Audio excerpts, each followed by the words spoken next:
भारत की शीर्ष दवा नियामक संस्था central drugs standard control organisation यानी सीडीएससीओ ने अपनी जांच में पाया है कि करीब 50 दवाओं के सैंपल गुणवत्ता के तय मानकों पर खरा नहीं उतरते। इनमें बुखार ठीक करने के लिए ली जाने वाली दवा पैरासीटामोल, मधुमेह को नियंत्रण में रखने वाली मेटफॉर्मिन और एसिडिटी ठीक करने के लिए इस्तेमाल होने वाली दवा पेंटाप्राजोल शामिल है। ये निष्कर्ष रेगुलेटर की तरफ से की जाने वाली नियमित जांच में निकले हैं, जिनमें समय समय पर अलग अलग दवाओं की जांच की जाती है। हर महीने रेगुलेटर सीडीएससीओ उन दवाओं की लिस्ट जारी करता है जिनकी गुणवत्ता मानकों के हिसाब से नहीं पाई जाती।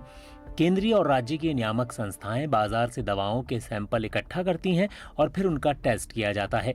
जो दवाएं इन टेस्ट में नाकाम होती हैं, उनके नाम हर महीने प्रकाशित किए जाते हैं। साथ ही वो पैमाने भी बताए जाते हैं जिनमें वो दवाएं कमतर पाई गई हैं। ये लिस्ट इसलिए प्रकाशित की जाती है ताकि आम लोगों, सरकारी स्वास्थ्य विभागों, उद्योगों और राज्य की दवा नियामक संस्थाओं को ये पता चल सके कि बाजार में मौजूद कौन सी दवाएं सही गुणवत्ता वाली नहीं हैं।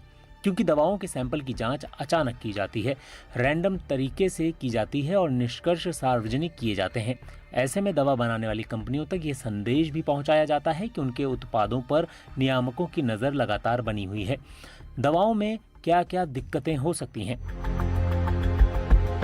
सबसे पहले, कुछ दवाएं नकली होती हैं। इन दवाओं को मशहूर ब्रांड का नाम देकर बेचा जाता है और लोग भ्रमित होकर उन्हें खरीद लेते हैं। इन फर्जी दवाओं में वो सामग्री नहीं होती जो बीमारियों को ठीक कर सकती हैं। साथ ही वो कंपनियां इन्हें नहीं बनाती जिनके ब्रांड आमतौर पर दवाओं के तौर पर डॉक्टर लिखते हैं या दुकानों पर बेचे जाते हैं। दूसरी दवाएं ऐसी होती हैं जिनकी गुणवत्ता सही नहीं होती। इन्हें बनाते समय सही इंग्रेडिएंट नहीं डाले जाते या फिर इन्हें ठीक से डिसॉल्व नहीं किया जाता। तीसरी ऐसी दवाएं होती हैं जिनमें मिलावट होती है। ये मिलावट ऐसी होती है जो दवाओं के सेवन से लोगों को नुकसान पहुंचा सकती है। ऐसी जानकारी मिलने पर दवा नियामक संस्थाएं इन दवाओं के पूरे बैच को बाजार से हटा देते हैं या फिर कई बार दवा कंपनियां खुद भी बैच को वापस ले लेती हैं। दवा नियामक संस्था ऐसा इसलिए नहीं करती कि लोगों में घबराहट फैले। ऐसा इसलिए किया जाता है ताकि दवा कंपनियां अपनी गलतियों को सुधार लें, वरना उनके खिलाफ कार्रवाई की जा सकती है।